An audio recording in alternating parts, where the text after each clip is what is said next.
The moment I saw that fake security guard pointing his gun at my 19-year-old daughter on our own front lawn, I knew Deborah Sinclair's HOA power trip had gone too far. What he didn't know was that my daughter Chloe wasn't just home from college. She was home from FBI training, and her entire tactical unit was having dinner in our backyard. 6 months ago, my wife Sarah and I were thrilled about our move to Willow Glen Estates. After 20 years in our cramped downtown apartment, we'd finally saved enough for a proper house with a yard. The neighborhood looked picture-perfect: tidy lawns, kids playing, and friendly waves from porches. My daughter Chloe was starting her first year of FBI training, following in her uncle's footsteps, and we wanted a place she'd be proud to come home to during breaks. "This is it," Sarah whispered during our first drive through the neighborhood. "This is where we'll finally have peace." The moving truck had barely pulled away when I noticed a woman marching toward our house, clipboard in hand and lips pressed into a thin line. She looked like she was on a mission, her heels clicking against the sidewalk with military precision. "You can't park your car there," she announced without introducing herself. "It's against community guidelines." "I'm sorry," I replied, confused. "We just moved in. I'm Mark, and this is my wife, Sarah." She ignored our attempt at friendliness. "I'm Deborah Sinclair, president of the Willow Glen Estates HOA. Your moving boxes need to be disposed of by 6 p.m., and that bush needs to be trimmed." She thrust a thick binder of papers at me. "Here are our community standards. Violations start at $50. As she walked away, Sarah and I exchanged puzzled looks. We'd been told the neighborhood had a relaxed HOA that mainly handled communal garden maintenance. "Well, that was intense," Sarah sighed. "Let's just follow the rules for now. We don't need trouble on day one." So we did exactly that. We broke down the boxes, trimmed the bush, and moved our car. But it wasn't enough. By our second week, bright orange violation notices appeared on our door almost daily. $75 fine for unapproved mailbox color, $100 for excessive lawn ornaments. We had one garden gnome, $150 for unauthorized gathering. We'd invited 2 neighbors for coffee. When I tried to pay the first fine, I realized something odd. The payment address was Deborah's personal P.O. box, not a business account. The checks were to be made out to Community Preservation Fund. Something didn't feel right. Our neighbor George, a retired postal worker who'd lived in Willow Glen for 30 years, confirmed my suspicions when I bumped into him while walking our dog. "The HOA?" he whispered, glancing around nervously. "It dissolved years ago after the previous board moved away. Deborah just took over. Nobody had the energy to fight her." "So these fines aren't legitimate?" I asked, stunned. George shook his head. "Most of us just pay to avoid the harassment." She once called my boss when I refused a fine, claimed I was destroying neighborhood property values with my Christmas decorations.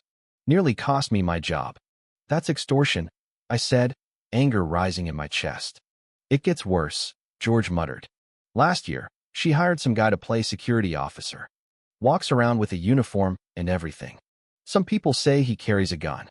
That night, I explained everything to Sarah. Her legal background kicked in immediately. "This is fraud, plain and simple," she said, eyes flashing with determination. "We need evidence, records of payments, testimony from neighbors, proof that the HOA doesn't legally exist." Over the next few weeks, we quietly began collecting information. We discovered that Deborah had been running her scheme for nearly 7 years, collecting thousands in fake fines each month. The elderly residents were her primary targets. They were less likely to question authority or research the legitimacy of the HOA. Mrs. Peterson, an 82-year-old widow down the street, admitted tearfully that she'd paid over $3,000 in violations during the past year alone, money she could barely afford on her fixed income. She threatened to put a lien on my house. Mrs. Peterson explained, "I was afraid I'd lose my home." The more stories we heard, the angrier we became. This wasn't just about power or control. Deborah was financially draining vulnerable people in our community.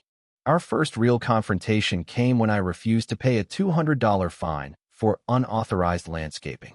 Deborah appeared at our door that evening with a stern-looking man in a security uniform. "This is Officer Jenkins," she introduced him, though he wore no name tag or badge number. "He's here to discuss your refusal to comply with community standards." The man, Barry Jenkins, stood with his hand resting on his hip, right where a gun would be holstered. The intimidation tactic was obvious. "I'd like to see the HOA's legal registration and bylaws," I said calmly. "And Officer Jenkins' credentials." Deborah's face flushed red. "The documents are confidential, and you don't have the authority to question our security personnel. Actually, if he's carrying a weapon on private property and claiming any kind of law enforcement status, I absolutely do have that right," I replied, silently thanking Sarah for briefing me on the relevant laws. They left in a huff, but I knew we'd just escalated the situation. That night, we installed security cameras around our property, a decision that would later prove crucial. Over the next month, we continued gathering evidence. Sarah created a secure online group for neighbors to share their experiences anonymously, and the stories poured in.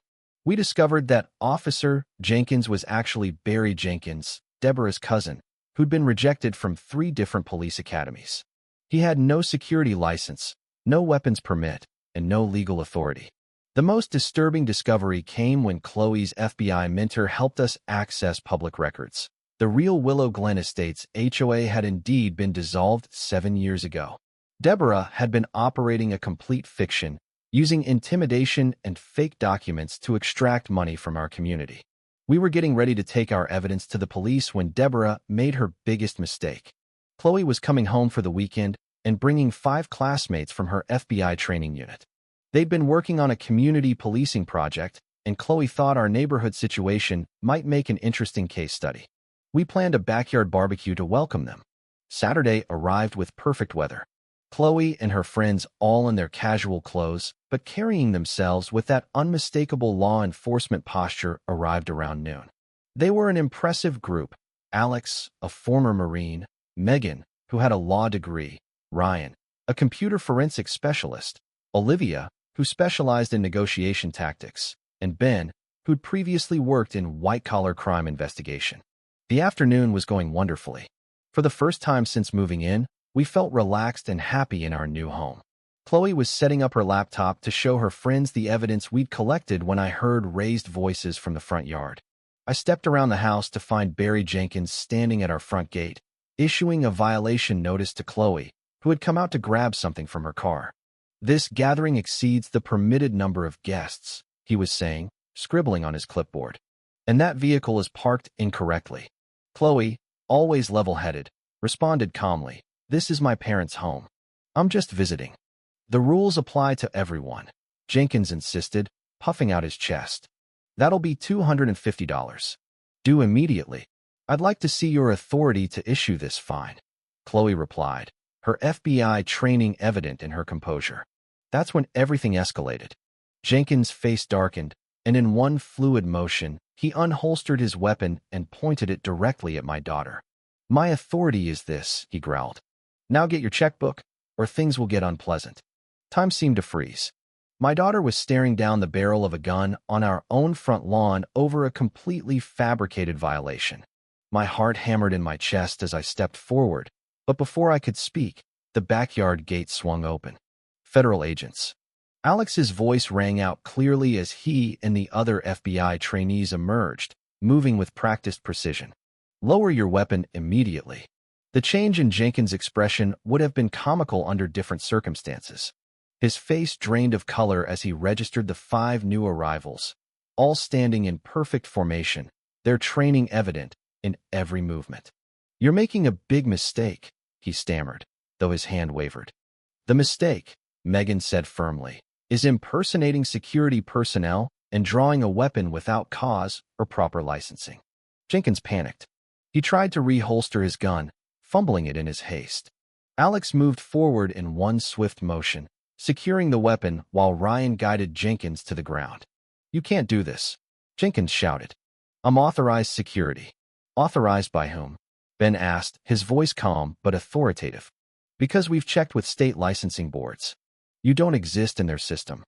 The commotion drew neighbors from their homes. They gathered at a safe distance, watching in disbelief as the man who had terrorized them for years sat handcuffed on our front lawn. Just as local police arrived, called by Olivia, Deborah Sinclair's SUV screeched to a halt at the curb. She burst out, face contorted with rage. "What is the meaning of this?" she demanded. "Release my officer immediately." Chloe stepped forward, her FBI badge in hand. Though still in training, her authority in that moment was undeniable. "Deborah Sinclair, your security officer just drew an unlicensed weapon on private property while attempting to extort money through fraudulent means," she stated. "The police have questions for both of you." Deborah's face went through a remarkable transformation, from rage to disbelief to fear in the span of seconds. "This is all a misunderstanding," she stammered. "Our HOA has rules." "Your HOA doesn't exist," Sarah interjected, holding up the official dissolution papers we'd obtained. "It was legally disbanded 7 years ago. You've been operating a fraudulent organization and extorting money from residents." The next few hours were chaotic. Police took statements from us and several neighbors who suddenly found their courage. Jenkins was arrested for unlawful possession of a firearm, impersonating security personnel, and assault with a deadly weapon. Deborah was taken in for questioning regarding the fraudulent HOA operation. As word spread throughout the neighborhood, people began appearing with folders of violation notices, receipts for fines paid, and stories of intimidation. The officers' patrol cars weren't equipped to handle the mountain of evidence being offered. "We'll need everyone to file formal statements," the lead officer explained, looking overwhelmed. "This case is bigger than we initially thought." Mrs. Peterson approached me, tears in her eyes. "Thank you," she whispered. "I've been afraid for so long."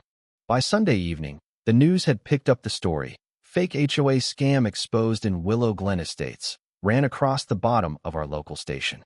Deborah's operation had apparently extended beyond our neighborhood. She'd been running similar schemes in 2 other communities using different names. The legal proceedings took months, but the outcomes were worth waiting for. Jenkins pleaded guilty to multiple charges and received a 5-year sentence. Deborah faced even more serious consequences: fraud, extortion, conspiracy, and operating a criminal enterprise.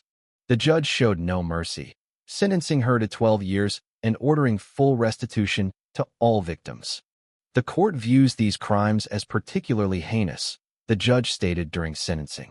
"You deliberately targeted vulnerable community members, exploited their trust in local governance, and created a climate of fear for personal gain." The FBI became officially involved when the scale of the operation was revealed. Chloe's training unit received commendations for their role in breaking the case, though they insisted they were just in the right place at the right time. For our neighborhood, the healing process began with a genuine community meeting in the local park. Over 100 residents gathered to discuss how to move forward. "We need a real HOA," George suggested. "One with elected officers, transparent finances, and reasonable rules that actually benefit the community." People nodded in agreement. After years of Deborah's oppression, there was hunger for legitimate structure and community involvement. Sarah volunteered her legal expertise to help draft proper bylaws, and several other neighbors with relevant skills stepped forward. For the first time, Willow Glen Estates felt like a true community, united by shared purpose rather than shared fear. 1 year later, our neighborhood is unrecognizable, not in its appearance, but in its spirit. The properly established HOA meets monthly, with rotating leadership and full financial transparency. The minimal fees go toward actual community improvements, a playground renovation, seasonal flower plantings, and an emergency fund for neighbors in need. Mrs. Peterson chairs the social committee, organizing block parties and welcome baskets for new residents. George headed up our first neighborhood watch program, a real one, focused on community safety rather than punitive enforcement. Chloe graduated from her FBI training program with honors. Her experience in Willow Glen had given her unique insight into community policing and white-collar crime that distinguished her from her peers. She visits often, always greeted warmly by neighbors who consider her a hero. As for Sarah and me, we finally have the peaceful home we dreamed of. Our garden gnome has been joined by several friends. Our mailbox remains blissfully non-standardized, and we host gatherings without fear of clipboards or fines. Sometimes I think about that moment when Jenkins drew his gun, how one act of desperate intimidation brought down years of systematic abuse. It was terrifying, but it was also the catalyst our community needed. Last week, a new family moved in across the street. I watched from our porch as neighbors appeared one by one, bearing casseroles and friendly smiles rather than rule books and fake citations. When the moving truck departed, We all gathered for an impromptu welcome party on their front lawn, the kind of gathering that would have incurred a $500 fine in Deborah's day. As the sun set over our liberated neighborhood, I raised my glass in a toast to Willow Glen Estates, where we don't just live beside each other, we stand up for each other. The cheer that followed was the sweetest sound I'd heard since moving here, the sound of a community that had faced down a tyrant and reclaimed its soul. Sometimes the most valuable freedom is the one you have to fight for. And sometimes, just when a bully thinks they've won, they discover they've picked the wrong family to threaten.